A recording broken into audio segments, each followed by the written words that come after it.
طبعا في فصل الشتاء ومع استمرار البرودة ويعني التحسن اللي بيحدث بيبقى تحسن بسيط للغاية، فبتكثر معه نزلات البرد وأمراض الحساسية. فبالطبع معنا الدكتور مجدي بدران عضو الجمعية المصرية للحساسية والمناعة. صباح الخير يا دكتور مجدي.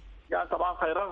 صباح الخير على حضرتك، ووحشتنا ومفتقدينك، غايبة عننا بقالك كتير يا دكتور. الوطن العربي، اهلا وسهلا. اهلا أهلا بيك. بحضرتك. دلوقتي طبعا يعني موضوع البرد ودرجات الحرارة المنخفضة وتأثيرها على صحة الإنسان واضح الفترة دي. حضرتك بداية تنصح بإيه لتجنب المرض أولا، ثم نتحدث عن علاج المرض؟ انا بس بطمنكم وبطمن كل اللي يسمعونا في الوطن العربي ان المرضى اللي هم بيستمعوا لينا وبينفذوا تعليماتنا ما عليهم مشتاق لحد اليوم ولا جالهم انفلونزا ولا برد، وده مهم.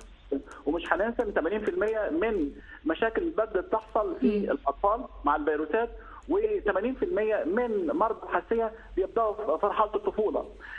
لازم ااكد على حاجه بس مهمه جدا، مش هنتكلم عن عوادم السيارات اللي انتم كلكم عارفينها وكلام، ولكن اخطر حاجه من عوادم السيارات داخل البيوت دلوقتي هي التدخين.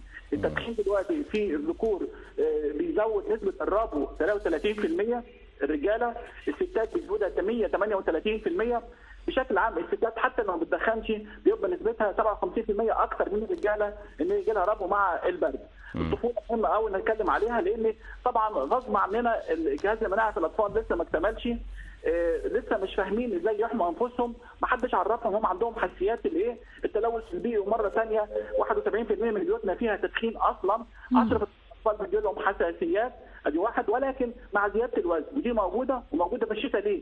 لان في بعض الناس واخدين اجازه دلوقتي، في بعض الناس بيفتكروا عشان ندفي نفسنا ناكل حاجات فيها حلويات وسكر. ده غير كده يا دكتور، ده انا عايز اقول لك البرد ده في مش في مصر بس، في الدول العربيه بشكل عام بيخلي حتى اللي عايز ينزل مثلا يشرب شيشه في القهوه بيشربها في البيت، وبيعرض الاطفال اللي موجودين او الناس اللي موجودين في البيت للتدخين السلبي.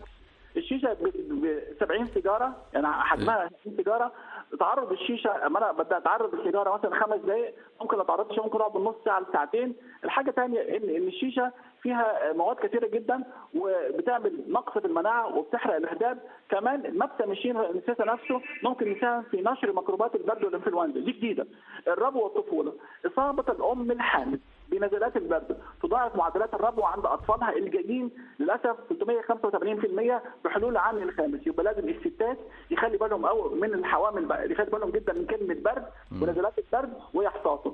الجديد كمان ان دلوقتي مكوسنا في البيت، قعدنا في البيت، احنا قعدنا واخدين اجازه خايفين نخرج وهكذا، يبقى مش هندخل نمره 1 2، لازم نتحرك.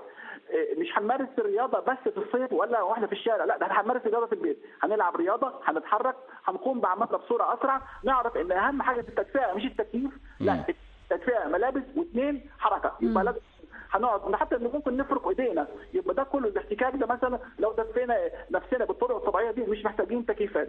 طب حضرتك يا دكتور اسمح لي بخصوص الحساسيه عشان قبل ما ننتقل لموضوع اخر، يعني حضرتك قلت الاسباب اللي بتؤدي للاصابه بامراض الحساسيه سواء للكبار او حتى للاطفال، يعني عن طريق طبعا التصرفات الخاطئه من الكبار، لكن اسمح لي بس في ظاهره وهي انه الاطفال الرضع اصلا بتولد عندها حساسيه على الصدر، والبعض بيتعرض لجلسات، ويمكن احنا كلمنا حضرتك يعني بخصوص الموضوع. فازاي طفل يولد بمرض الحساسيه واصبحت الاعداد كبيره جدا ويضطر ان هو يحصل على جلسات علاج لفترات طويله؟ وده حصل ليه؟ طبعا للاسف اللي هيتولد في الشتاء بيبقى عنده استعداد ان هو يجيله ربو اعلى في المواسم الجايه عشان تعرض لميكروبات البرد والانفلونزا. اثنين، ان في خطا في التدفئه، بيستخدموا المكيفات او بيستخدموا المدافئ العاديه او المدافئ الكيروسين او الغاز، ودي بتعمل مشاكل وبتقلل الاكسجين وبتزود مثلا اكسيد الكربون وبتحرق الاهداب وبتخلي البيت ما فيهوش رطوبه خالص. جفاف الاغشيه المخاطيه في الانف او الغشاء المخاطي هيخليهم. الاخطر من كده بقى ان لازم الام دي تتعرض لحاجه خلال الحمل او بعد الولاده. تدخين الجنين وتدخين الوليد وتدخين الرضيع يؤدي الى المشاكل اللي حضرتك بتقوليها. نسبه الحساسيه في الاطفال 10%، ولكن اللي حد بيدخن عنده هتبقى 20 و30، ولو وزنه زايد بقى كمان تبقى 40%. سهله جدا ان احنا نخلي البيئه خاليه جدا ونظيفه في البيت، مش عايز برفانات ولا عطور ولا بخور ولا قطط ولا كلاب ولا اي حاجه لا اطفال واطفال في السرير بتاعه. اثنين، ان احنا نقلل من التلوث. ثلاثه، التهويه. ايوه في الشتاء هنهوي ازاي؟ لو احنا نقعد في اوضه النوم مثلا نهوي الصاله دلوقتي، لو هنقعد في الصاله نفتح المراوح، انا موافق، ونفتح الشبابيك وخلي الهواء يجري في الاوضه اللي هينام فيها بعد كده بالليل، ومش فيها حذاء، سهله جدا. بالظبط، تغيير الهواء مهم جدا في صحيح. المكان. يقفل الباب على الاوضه ويفتحها من بره. كانوا زمان الناس الكبار يقولوا احنا عايزين نشمس البيت، يعني الصبح في وقت الصبح بدري يقولوا نفتح الشبابيك والشمس تدخل لانها بتطرد الميكروبات. درجه حراره الجسم قبل 1% بس، ده 1 درجه واحده بس، ده بيقلل مناعه الانسان 40%. يبقى خطيره جدا. كتيره جدا اطفال دلوقتي بشوفها لابس كويس قوي، بس لابس لي كل شويه ايه حاجه على راسه، كل يكشفها، رقبته مكشوفه، عنده الرسغين مكشوف، او مش لابس شراب، او لابس شراب بتاع الصيف، او مش لابس بنطلون داخلي. خطر. هندسه في كل المناطق اللي انا قلت عليها دي، يعني دي المناطق دي ما بتسقع للاسف، بتسقع الانف وتسقع الشعب الهويه، وممكن بروده القدمين تسبب مشاكل في الانف والجيوب الانفيه، وتسبب انكماش الشعب الهويه وازمات ربويه. سهله جدا. بعد كده بقى انتشار فيروسات البرد. غصب عننا الفيروسات موجوده دلوقتي في البيئه، هناخدها ازاي؟ هناخدها لو كنا احنا مش عارفين هتدخل ازاي؟ هتدخل عن طريق ايدي انا. يبقى ايدي سلمت على حد، مسكت سطح ملوث، دخلت الميكروبات داخل انفي، او حد عطس قدامي، يبقى اتكيت العطس نتعلم نعطس قدام حد، نعطس في منديل ورقي او حتى في البلطو بتاعي او في كمي، ونعرف ان احنا مرضى الربو اللي هم 10% تقريبا من الكبار و14% من الاطفال، هم دول بيبقى عندهم الانفلونزا. خطيره جدا. الانفلونزا والبرد اصدقاء. الانفلونزا هتخلي نزلات البرد عندهم او البرد بشكل عام يجي لهم هيبقى اكثر شده، هتمتد للجزء السفلي، تعمل لي التهاب رئوي للاسف، وممكن تخلي الربو عندهم يبقى يتفاقم ويجي لهم ملازمات اعلى.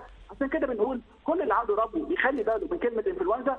طبعا طب هل امثال الانفلونزا دي مفيده يا دكتور؟ يعني البعض في بدايه فصل الشتاء بيقدم على ان هو يعني يحصل على سواء المصل الخاص بالانفلونزا او في امصال متطوره كل عام بيبقى فيه مصل جديد، ولا هي غير مفيده؟ يعني هي دي اللي بياخدها فعلا لا يصاب بالانفلونزا خالص، ولا ايه الوضع؟